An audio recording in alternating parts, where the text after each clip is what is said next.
പഠിച്ചു? അമ്മ പഠിപ്പിച്ചു തന്നതാ. അമ്മ പഠിപ്പിക്കുമ്പോൾ നീ ഇരിക്കാഞ്ഞിട്ടല്ലേ? നിനക്കും പഠിക്കാമായിരുന്നു. അത് പിന്നെ മുത്തശ്ശി, ഇന്ന് ഈ വയലിൽ വെച്ച് ഒരു കഥ പറഞ്ഞു തരുമോ? അത് അടിപൊളിയായിരിക്കും. പറ മുത്തശ്ശി, പ്ലീസ്. പറയാം. പണ്ട് ഒരു കാട്ടിൽ ഒരു കരടി ജീവിച്ചിരുന്നു.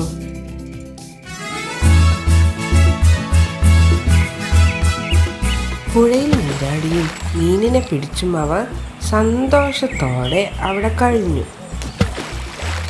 അങ്ങനെ ഇരിക്കെ സ്വന്തം കാട്ടിൽ വരൾച്ച വന്നു.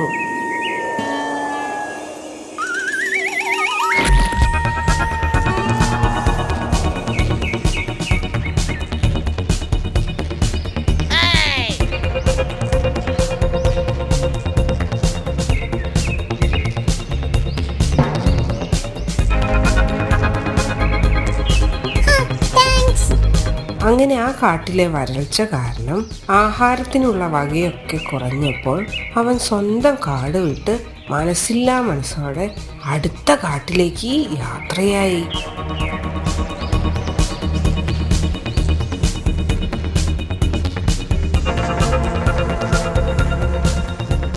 പെട്ടെന്നാണ് കരടിക്കുട്ടൻ ഒരു കാര്യം ശ്രദ്ധിച്ചത്. ദൂരെ അതാ ഒരു ചെറിയ കുടിൽ. കരടിക്കുട്ടൻ മറ്റൊന്നും ആലോചിക്കാതെ കുടിൽ ലക്ഷ്യമാക്കി നടന്നു. നമ്മുടെ മൂങ്ങ സന്യാസിയുടെ കുടിലായിരുന്നു അത്. അവിടെ ധ്യാനത്തിൽ മുഴുകിയിരിക്കുകയായിരുന്നു നമ്മുടെ മൂങ്ങ സന്യാസി.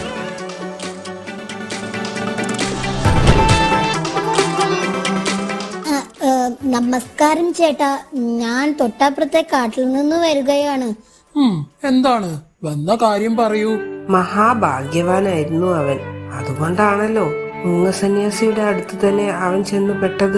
അവന്റെ കാര്യങ്ങളൊക്കെ ചോദിച്ചറിഞ്ഞ മൂങ്ങ സന്യാസി തന്നോടൊപ്പം താമസിക്കാൻ അവനെ അനുവദിച്ചു. അമ്മാവാ, അങ്ങേക്കുള്ള ആഹാരം കൂടി ഞാൻ എത്തിച്ചോളാം.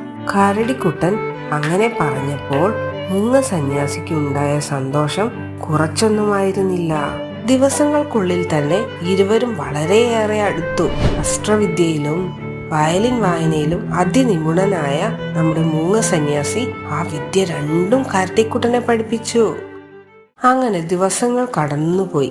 ഒരു ദിവസം കരടിക്കുട്ടൻ പറഞ്ഞു, അമ്മാവാ, ഒന്ന് നാട്ടിൽ പോകണമെന്നൊരു മോഹം. എന്റെ ആൾക്കാരൊക്കെ അവിടെയാണല്ലോ. അമ്മാവൻ അനുവദിച്ചാൽ. മോനെ, അങ്ങനെ ഒരാശ തടയാൻ ഈ അമ്മാവന് പറ്റുമോ? പോയി വരൂ. മൂങ്ങ സന്യാസി 2 കൈകളും തലയിൽ വെച്ച് അവനെ അനുഗ്രഹിച്ചു. എന്നിട്ട് തന്റെ അമ്പും വില്ലും അവന് കൊടുത്തിട്ട് പറഞ്ഞു, നിനക്കിവ തുണയായിരിക്കും. മാന്ത്രിക സ്പർശമുള്ളതാണ് രണ്ടും. സുരക്ഷിതമായി മടങ്ങി വരിക. അങ്ങനെ കരടിക്കുട്ടൻ തന്റെ സ്വന്തം നാട്ടിലേക്ക് പുറപ്പെട്ടു. സ്വന്തം കാട്ടിലെത്തിയ കരടിക്കുട്ടൻ ആദ്യം കണ്ടുമുട്ടിയത് ചെന്നായയെ ആയിരുന്നു.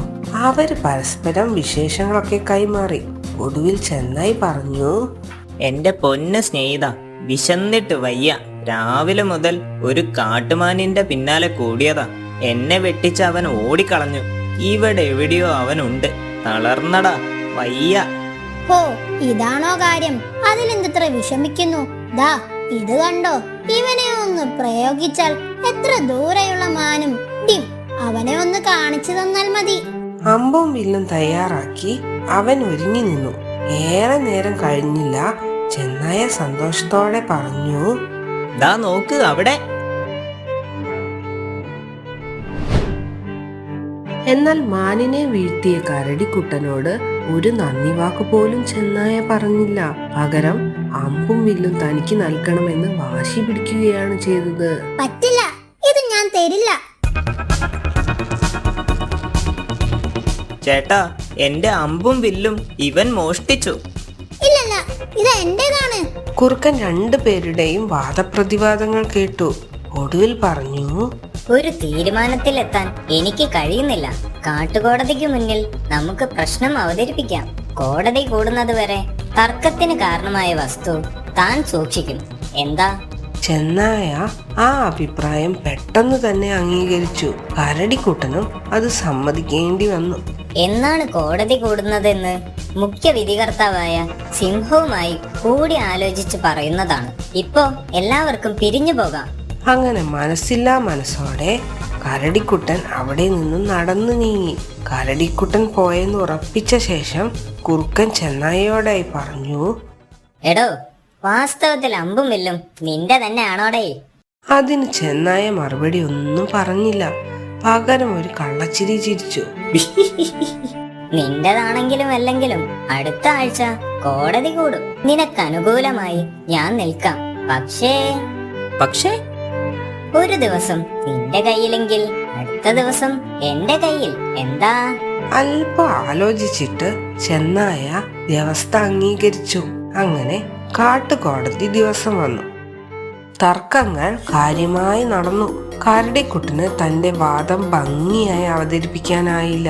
കുറുക്കനാകട്ടെ ചെന്നായ്ക്ക് അനുകൂലമായ രീതിയിൽ സംസാരിക്കുക കൂടി ചെയ്തപ്പോൾ എല്ലാം കരടിക്കുട്ടനെതിരായി.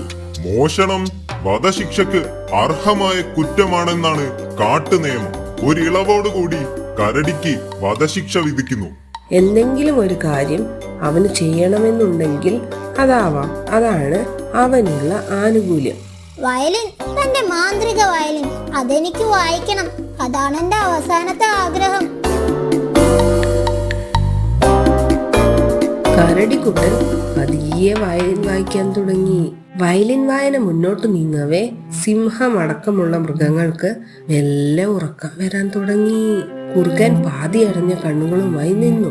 വയലിന്റെ തീവ്രതയേറി എല്ലാവരും ഉറക്കത്തിലേക്ക് മയങ്ങി വീണു. കരടിക്കുട്ടൻ വയലിൻ വായന തുടർന്നു. ഉറങ്ങാതിരിക്കാൻ ഒരു മൃഗത്തിനും ആയില്ല. പ്ലീസ് വയലിൻ നിർത്തൂ. ക്ഷീണിച്ച അവശരായി 2-3 മൃഗങ്ങൾ കുഴഞ്ഞു വീണു. ഒടുവിൽ സിംഹം പിന്നെയും പറഞ്ഞു, വയലിൻ നിർത്തൂ പ്ലീസ്.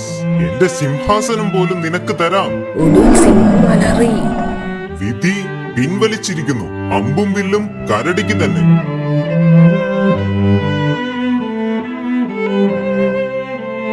ഇതിൽ നിന്ന് നമുക്ക് എന്തു മനസ്സിലാക്കാം? ചതിയിലൂടെ നേടിയതൊന്നും ശാശ്വതമല്ല.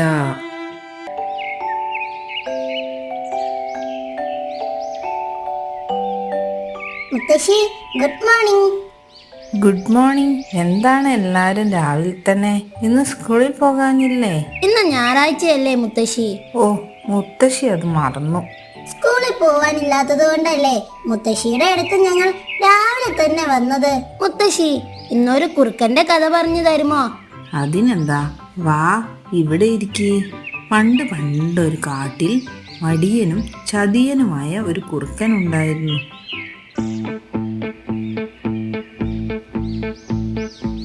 ചെറുമൃഗങ്ങളെ പറ്റിച്ച് ഭക്ഷിക്കലാണ് അവന്റെ സ്ഥിരം ഹോബി. ഓ, വിശന്നിട്ട് വയ്യ. മുയലിറച്ചി കഴിച്ച കാലം മറന്നു. ഇന്ന് എന്തായാലും ഒരു മുയലിറച്ചി കഴിച്ചിട്ട് തന്നെ ബാക്കി കാര്യം. ഇതും പറഞ്ഞ് കുറുക്കൻ വീട്ടിൽ നിന്നും പുറപ്പെട്ടു.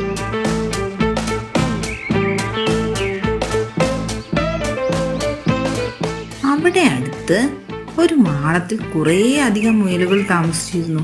അവിടേക്കായിരുന്നു നമ്മുടെ കുറുക്കന്റെ യാത്ര. അധികം താമസിയാതെ തന്നെ കുറുക്കൻ അവിടെ എത്തി. അയ്യോ കുറുക്കൻ, ഓടിക്കോ.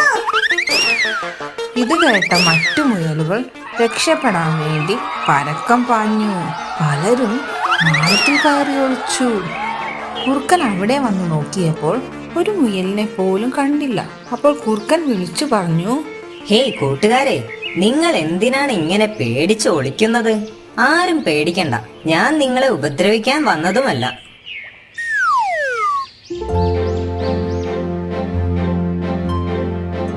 അതെ, നിങ്ങൾക്കൊരു കാര്യം അറിയോ? ഞാനിപ്പോ മുയലിറച്ചി കഴിക്കാറില്ല, ഒരു ജീവികളെയും ഉപദ്രവിക്കാറുമില്ല. ഞാൻ സന്യാസത്തിലേക്കുള്ള വഴിയിലാണ്. മൂങ്ങ സന്യാസിയാണ് എന്റെ ഗുരു. ഓ പിന്നെ, ഞങ്ങളെ അങ്ങനെയൊന്നും പറ്റിക്കാൻ നോക്കണ്ട. ഇതെല്ലാം നിന്റെ സൂത്രമല്ലേ? സത്യത്തിൽ നിങ്ങളെ സഹായിക്കാനാണ് ഞാൻ വന്നിരിക്കുന്നത്. ഇത് കേട്ട മുയലുകളിലെ തലവൻ കുറുക്കന്റെ അടുത്തേക്ക് വന്നു. ഞങ്ങളെ സഹായിക്കാനോ? അതെന്തിന്? അന്ന് ഈ കാട് നശിപ്പിച്ച ആ വേട്ടക്കാരനെ ഞാൻ കണ്ടു. അയാൾ വീണ്ടും ഈ കാട്ടിൽ വന്നിട്ടുണ്ട്. കൂടെ ഒരു ഹെൽപ്പറുമുണ്ട്. അവരാദ്യം ഇങ്ങോട്ടാണ് വരുന്നത് എന്ന് അവരുടെ സംസാരത്തിൽ നിന്നും മനസ്സിലായി. ഈ കാര്യം നിങ്ങളെ അറിയിക്കാൻ വേണ്ടിയാണ് ഞാൻ ഇങ്ങോട്ട് വന്നത്. കുറുക്കൻ പറഞ്ഞത് കേട്ടപ്പോൾ പാവം മുയലുകൾക്ക് സംശയവും പേടിയും തോന്നി. അവർ കൂടി ആലോചിക്കാൻ തുടങ്ങി. ഈ കുറുക്കൻ പറയുന്നതില് എന്തെങ്കിലും സത്യമുണ്ടെങ്കിലോ? വേട്ടക്കാരൻ ഇവിടെ എത്തുന്നതിന് മുമ്പ് നമുക്ക് എവിടേക്കെങ്കിലും ഒന്ന് മാറി നിൽക്കണം. പക്ഷേ നമ്മൾ ഇത്രയും പേര് എവിടേക്കാണ് മാറുക? അതും പെട്ടെന്ന്. എന്നെ വിശ്വസിക്കുകയാണെങ്കിൽ ഞാൻ നിങ്ങളെ സുരക്ഷിതമായി ഒരു സ്ഥലത്തെത്തിക്കാം. ഞങ്ങൾ ഇത്രയും പേര് നിനക്ക് എങ്ങനെ കൊണ്ടുപോകാൻ പറ്റും? അതിനൊക്കെ വഴിയുണ്ട്. എന്റെ കൂട്ടുകാരൻ വിനുവിന്റെ കയ്യിൽ ഒരു വണ്ടിയുണ്ട്. നമുക്ക് അതിൽ പോകാം. ഞാൻ അവനെ വിളിക്കട്ടെ, എന്താ?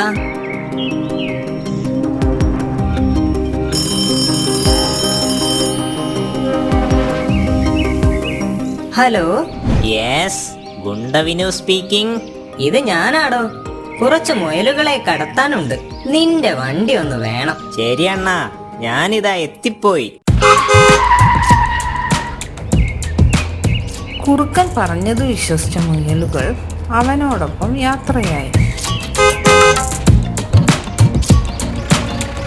ഒരു മുയലിറച്ചി തിന്നാൻ കൊതിച്ച എനിക്ക് ഒരു ട്രക്ക് നിറയെ മുയലുകൾ. ഓ, അണ്ണനെ സമ്മതിക്കണം.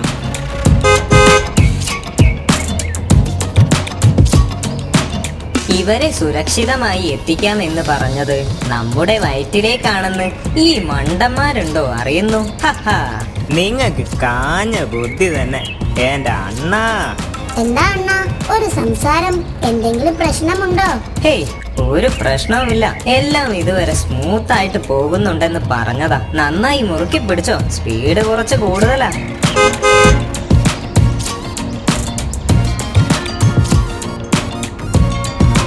അണ്ണാ, വല്ലാത്ത ക്ഷീണം.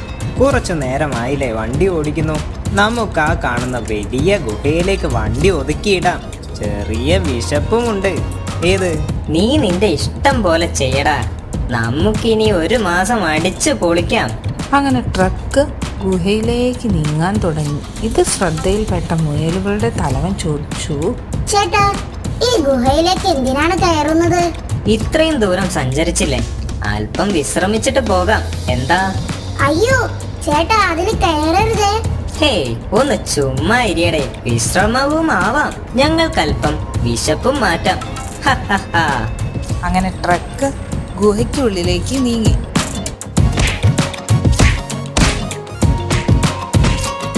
അയ്യോ, എന്നെ ഒന്നും ചെയ്യല്ലേ. അണ്ണൻ വിളിച്ചിട്ട് പോയതാണേ, വേറെ ഒന്നും എനിക്കറിയില്ലേ, അല്ലല്ലേ? മുയലുകളെ ഭക്ഷിക്കാൻ കയറിയ ഗുഹ സിംഹത്തിൻ്റെതാണെന്ന് ചതിയനായ കുറുക്കനും ചെന്നായും അറിഞ്ഞിരുന്നില്ല. മറ്റുള്ളവരെ കുഴിയിൽ വീഴ്ത്താൻ ശ്രമിക്കുന്നവർ സ്വയം കുഴിയിൽ വീഴും. കുറുക്കന് സംഭവിച്ചതും അതാണ്.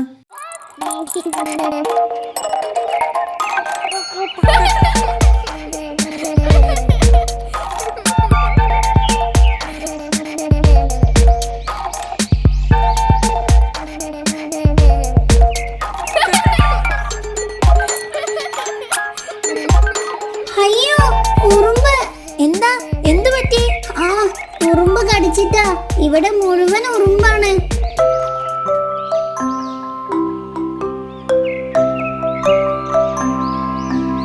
മുത്തശ്ശി, ഇവളെ ഉറുമ്പ് കടിച്ചു. ആണോ? എന്നിട്ട് തട്ടിക്കളഞ്ഞില്ലേ? ഓ, അതൊക്കെ എപ്പോഴോ പോയി. മുത്തശ്ശി, ഈ ഉറുമ്പുകൾ എന്തിനാ നമ്മൾ കളിക്കുന്ന സ്ഥലത്ത് തന്നെ കൂടുണ്ടാക്കുന്നത്? എല്ലാവരും ഭൂമിയുടെ അവകാശികളാണ് മക്കളെ. മുത്തശ്ശി, എന്നാൽ ഇന്ന് ഉറുമ്പുകളുടെ ഒരു കഥ പറഞ്ഞു തരുമോ? അതിനെന്താ, വാ നമുക്ക് അപ്പുറത്തിരിക്കാം. പണ്ടൊരിടത്ത് കുറച്ച് ഉറുമ്പുകളും ഒരു തവളയും ജീവിച്ചിരുന്നു.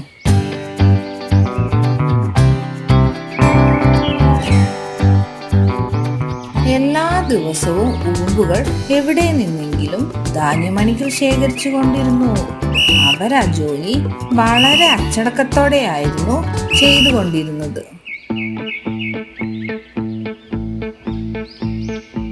എന്നാൽ നമ്മുടെ തവളക്കുട്ടനാകട്ടെ മഹാമടിയനും അലസനുമായിരുന്നു. ദിവസം മുഴുവനും ഉറങ്ങിയും പാട്ടുപാടിയും നാളെക്കുറിച്ച് യാതൊരു ചിന്തയും ഇല്ലാതെ കളിച്ചു രസിച്ചും അവൻ ജീവിതം ആസ്വദിച്ചു. ഒരു ദിവസം ഒരു ഉറുമ്പ് അവന്റെ വീടിന് മുന്നിലൂടെ ഒരു ധാന്യമണി തലയിൽ വെച്ച് പോവുകയായിരുന്നു. അപ്പോൾ തവള ഉറുമ്പിനോട് പറഞ്ഞു, നിങ്ങളുടെ ഈ കഷ്ടപ്പാട് എന്ന് തീരും? എന്നും ഈ ധാന്യമണികൾ ചുമന്നുകൊണ്ട് പോകാനാണ് നിന്റെയൊക്കെ വിധി. ഇത് കേട്ട ഉറുമ്പിന് സങ്കടം വന്നു.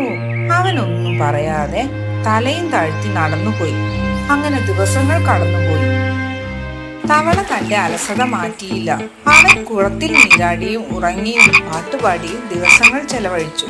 എന്നാൽ ഉറുമ്പുകളെല്ലാവരും കഠിനമായി അധ്വാനിച്ച് അവർക്ക് വേണ്ട ഭക്ഷണം തങ്ങളുടെ കൊട്ടാരത്തിൽ ശേഖരിച്ചു വെച്ചുകൊണ്ടിരുന്നു. ഒരു ധാന്യമണി തലയിൽ വെച്ച് പോവുകയായിരുന്ന ഉറുമ്പ് അതിന്റെ ഭാരം താങ്ങാനാവാതെ നിലത്ത് വീണു. ക്ഷീണിതനും മുറിവേറ്റതുമായ ഉറുമ്പിനെ സഹായിക്കേണ്ടതിന് പകരം തവള ചിരിച്ചുകൊണ്ടിരുന്നു. അപ്പോൾ ഉറുമ്പ് വിഷമത്തോടെ ചോദിച്ചു, ഹേ തവളക്കുട്ട, ഞങ്ങളുടെ കൊട്ടാരത്തിലേക്ക് പോകാൻ എന്നെ ഒന്ന് സഹായിക്കാമോ പ്ലീസ്? ഓ പിന്നെ നിന്നെ സഹായിക്കലാണല്ലോ എന്റെ പണി. പോയെ പോയെ, എനിക്ക് ഒരുപാട് പണികളുണ്ട്. എന്ത് പണി?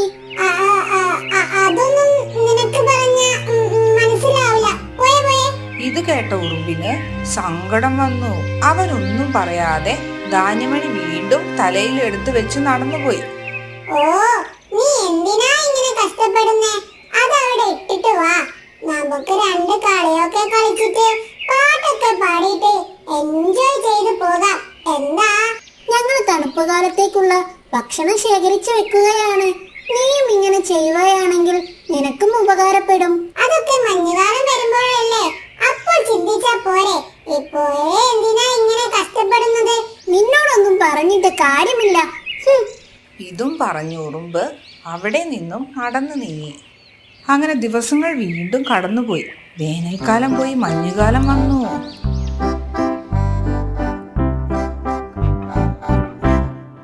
തവളയ്ക്ക് വിശക്കാൻ തുടങ്ങി. എന്നാൽ വീട്ടിനുള്ളിൽ കഴിക്കാൻ ഒന്നും തന്നെ ഉണ്ടായിരുന്നില്ല. ഇങ്ങനെ പോയാൽ എന്റെ കഥ ഇതോടെ തീരും. എനിക്ക് വിശക്കുന്നേ. അയ്യോ, ആ ഉറുമ്പുകൾ ചെയ്തത് തന്നെയാണ് ശരി. അന്ന് അവൻ പറഞ്ഞത് കേട്ടാൽ മതിയായിരുന്നു. എന്തായാലും അവരുടെ അടുത്തേക്ക് പോയി നോക്കാം.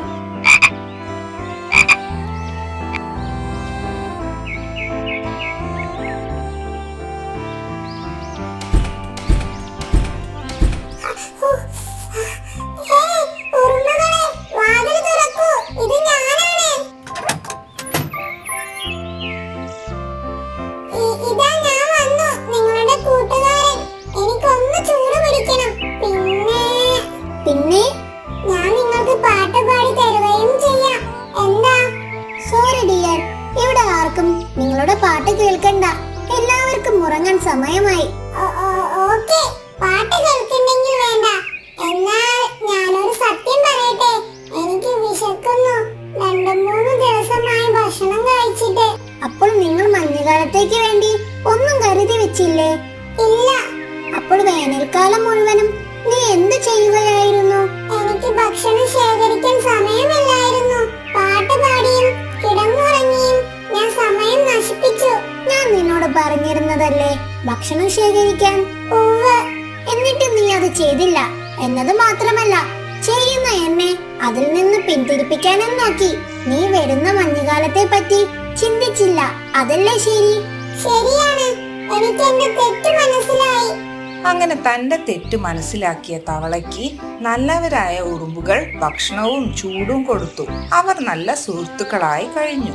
സമ്പത്ത് കാലത്ത് തൈ പത്ത് വെച്ചാൽ ആപത്ത് കാലത്ത് കാപത്ത് തിന്നാം എന്ന് പറഞ്ഞാൽ എന്താണ് മുത്തശ്ശി? തവള വേനൽക്കാലത്ത് ഭക്ഷണമൊന്നും ശേഖരിക്കാതെ കളിച്ചു നടന്നില്ലേ? മഞ്ഞുകാലം വന്നപ്പോഴോ തവള പട്ടിണിയായി. അതാണ് പറഞ്ഞത്. ആരോഗ്യമുള്ളപ്പോൾ നമ്മളാൽ കഴിയുന്നത് നമ്മൾ ചെയ്തു വെച്ചാൽ ആപത്ത് കാലത്ത് നമ്മൾക്കത് സഹായകരമാകും.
അമ്മ,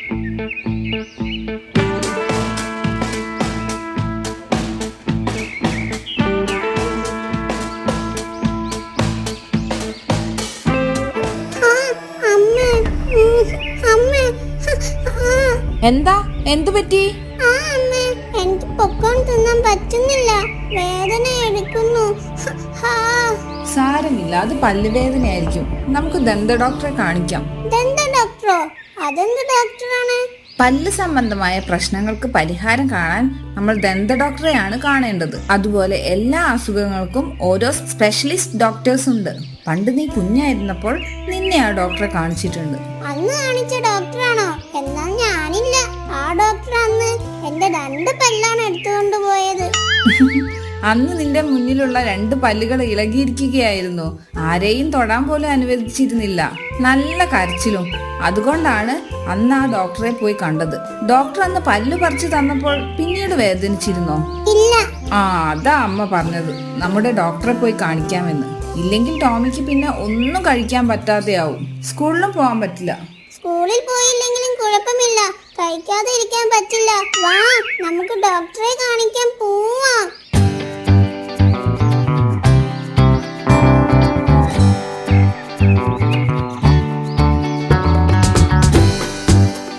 എന്തു പറ്റി? വീണ്ടും പല്ലുവേദന വന്നോ? അതെ ഡോക്ടർ, ഒന്നും കഴിക്കാൻ പറ്റുന്നില്ല. ഈ പല്ലുവേദന വരാതിരിക്കാൻ എന്താ ചെയ്യുക? പല്ലുവേദന വരാതിരിക്കാൻ നമ്മൾ ഒരുപാട് കാര്യങ്ങൾ ശ്രദ്ധിക്കേണ്ടതുണ്ട് ടോമി. ദിവസത്തിൽ നമ്മൾ 2 തവണ പല്ല് തേക്കണം. 2 തവണയോ? അമ്മയും പറഞ്ഞിട്ടുണ്ട്. അതെന്തിനാ ഡോക്ടർ 2 തവണയൊക്കെ പല്ല് തേക്കുന്നത്? ഹഹാ, ടോമി ഒരു ദിവസം എത്ര നേരം ഫുഡ് കഴിക്കും? അത് പിന്നെ വിശന്നാൽ നമ്മളല്ലാതെ ആവില്ലേ ഡോക്ടർ? അതുകൊണ്ട് വിശക്കുമ്പോഴൊക്കെ കഴിക്കും. അപ്പോൾ അങ്ങനെ കഴിക്കുന്ന ഭക്ഷണങ്ങൾ പല്ലുകൾക്കിടയിൽ കുടുങ്ങിക്കിടക്കില്ലേ? അതുകൊണ്ടാണ് പറയുന്നത് ദിവസത്തിൽ 2 തവണ പല്ല് തേക്കണമെന്ന്.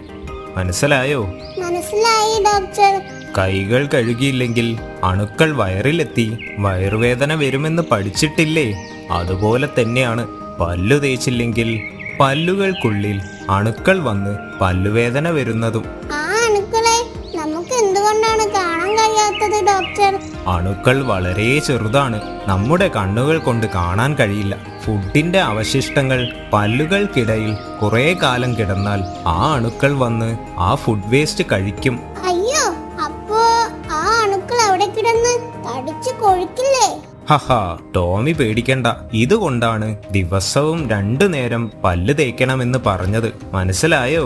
മനസ്സിലായി ഡോക്ടർ. എന്നാൽ വാ, ഞാനൊന്ന് നോക്കട്ടെ എന്താണ് നിന്റെ പല്ലിന് പറ്റിയതെന്ന്.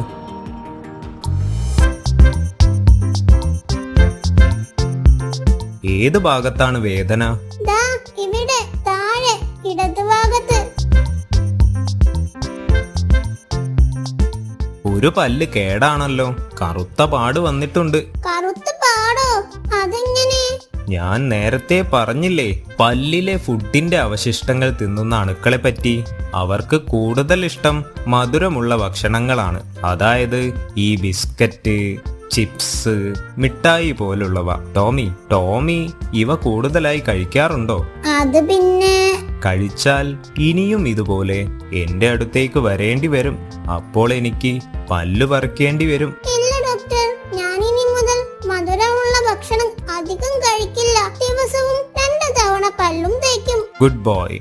ഇപ്പോൾ ഞാൻ വേദനയ്ക്കുള്ള മരുന്ന് തരാം. ഇനി ശ്രദ്ധിച്ചാൽ മതി കേട്ടോ. Thank you doctor.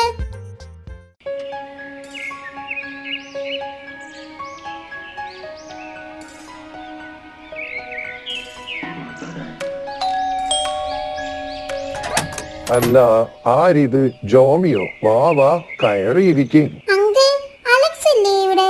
ഉണ്ടല്ലോ. അലക്സേ, മോനെ അലക്സേ, ഇതാരാ വന്നേന്ന് നോക്കിയേ. വേണ്ട അങ്കിൾ, അവനെ വിളിക്കണ്ട. സത്യത്തിൽ ഞാൻ അവനെ കാണാനല്ല വന്നത്, അങ്കിളിനെ കാണാനാണ്. ആണോ? എന്നാ വാ, വന്ന കാലിരിങ്ങനെ പുറത്തു നിൽക്കാതെ മോൾ അകത്തേക്ക് കയറിയിരിക്കും. എന്താ മോളെ പ്രശ്നം? മുത്തശ്ശൻ അറിയില്ലേ അലക്സിന്റെ വയലിൻ വായനയെ കുറിച്ച്? അവൻ വയലിൻ വായനയിൽ മിടുക്കനാണല്ലോ. എന്തു പറ്റി? സ്കൂളിലെ ഇത്തവണത്തെ വയലിൻ കോമ്പറ്റീഷനിൽ അവൻ പങ്കെടുക്കുന്നില്ല പോലൂ. അതെന്ത് പറ്റി? അറിയില്ല അങ്കിൾ. അങ്കിൾ ഒന്ന് അവനോട് സംസാരിക്കണം. അവൻ പങ്കെടുത്താൽ അവന് ഫസ്റ്റ് ഉറപ്പാണ്. വാ, നമുക്ക് ഇപ്പോൾ തന്നെ അവനോട് സംസാരിക്കാം. അലക്സൂട്ടാ, ഇവൾ പറയുന്നതിൽ എന്തെങ്കിലും സത്യമുണ്ടോ?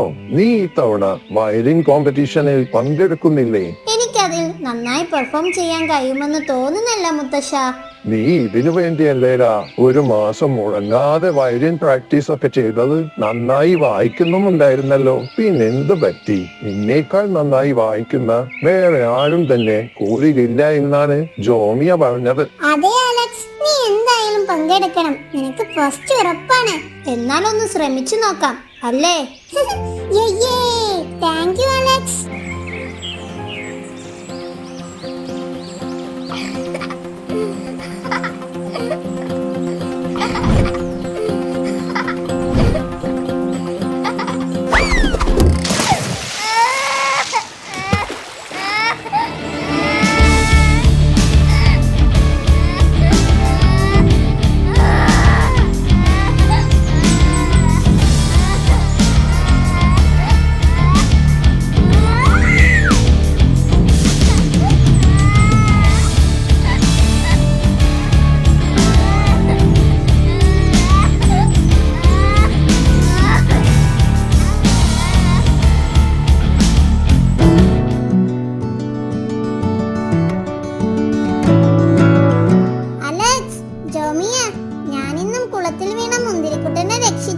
രാവിലെ തന്നെ വെറും വയറ്റിൽ പുളു അടിക്കാതെ ടോമി.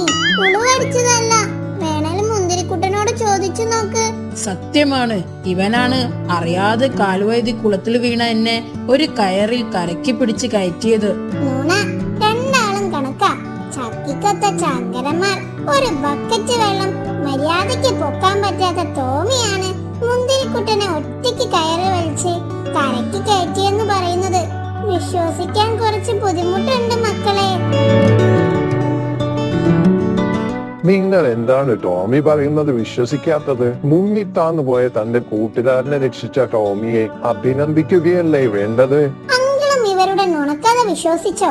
അവർ പറഞ്ഞത് എവിടെയാണെന്നൂടാ? ടോമിക്ക് എങ്ങനെയാണ് മുന്തിരിക്കുട്ടനെ രക്ഷിക്കാനുള്ള ശക്തി കിട്ടിയത് എന്നല്ലേ നിങ്ങളുടെ സംശയം? ആ സമയം നിങ്ങൾ ആരെങ്കിലും ഇവരുടെ കൂടെ ഉണ്ടായിരുന്നോ? ഇല്ല. ടോമിക്ക് സഹായത്തിനായി ആരെയെങ്കിലും കിട്ടിയിരുന്നോ? ഞാൻ നോക്കിയിരുന്നു, പക്ഷെ ആരെയും കണ്ടില്ല. യെസ്, അതുകൊണ്ട് തന്നെ അവന് മാത്രമേ മുന്തിരിക്കുട്ടനെ രക്ഷിക്കാൻ കഴിയൂ എന്നൊരു ബോധം അവന് വന്നു. അവനത് ചെയ്യാൻ കഴിയുമെന്ന് മനസ്സിൽ ഉറപ്പിച്ചു അവനിൽ തന്നെ വിശ്വസിച്ചു. അതുകൊണ്ടാണ് അവന് മുന്തിരിക്കുട്ടനെ ഒറ്റയ്ക്ക് രക്ഷിക്കാൻ കഴിഞ്ഞത്. നമ്മൾ നമ്മളെയാണ് എന്ത് കാര്യത്തിലും ആദ്യം വിശ്വസിക്കേണ്ടത്. അപ്പോൾ നമുക്ക് ചെയ്യാൻ കഴിയാത്തതായി ഒന്നുമില്ല എന്ന് ടോമി നമ്മെ പഠിപ്പിച്ചു തന്നിരിക്കുന്നു. സോറി ടോമി, ഞങ്ങൾ നിന്നെ മനസ്സിലാക്കിയില്ല. നീ ഒരു ഹീറോ തന്നെ. Yes, super hero Tomy.